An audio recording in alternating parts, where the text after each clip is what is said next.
تو صحابہ نے کہا یا رسول اللہ صلی اللہ علیہ وسلم عجیب ایمان فرشتوں کا ہے. آپ نے فرمایا نہیں، وہ تو اللہ کے بڑے قریب رہتے ہیں، وہ تو اللہ کو پہچانتے ہیں، ان کا عجیب ایمان نہیں ہے. تو پھر صحابہ نے کہا حضور اس سے بعد عجیب ایمان تو پیغمبروں کا ہے.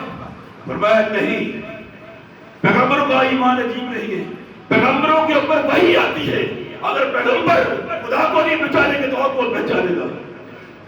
پھر صحابہ کرام سوچنے لگ پڑے فرشتوں کا ایمان عجیب نہیں، پیغمبروں کا ایمان عجیب نہیں. پھر فرمایا یا رسول اللہ پھر ہم رہ گئے، ہمارا ایمان عجیب ہے. فرمایا آپ کا ایمان کیسے عجیب ہے؟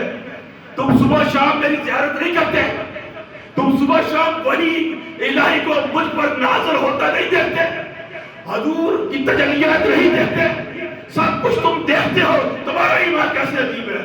تو صحابہ نے کہا یا رسول اللہ آپ جانے، اب خدا جانے، ہمیں نہیں پتا کہ عجیب ایمان کس کا، آپ بتا دیں.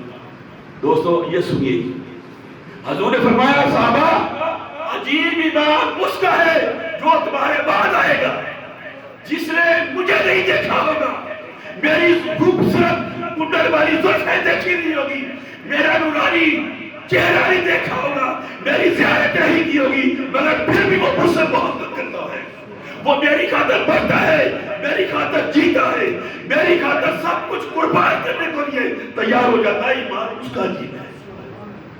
دوستان گرامی، یہ جو ہم جس دور میں گزر رہے ہیں، ہم رسول اللہ صلی اللہ علیہ وسلم پر ایمان لاتے ہیں تو اللہ کے نبی نے ہمارے ایمان کو عجیب کہہ دیا، ان لوگوں کا عجیب ہے. پھر فرمایا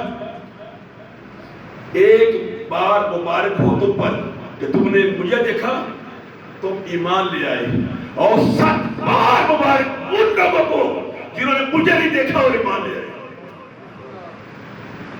دوستو یہ چیز ہے ایمان بالغیب کی.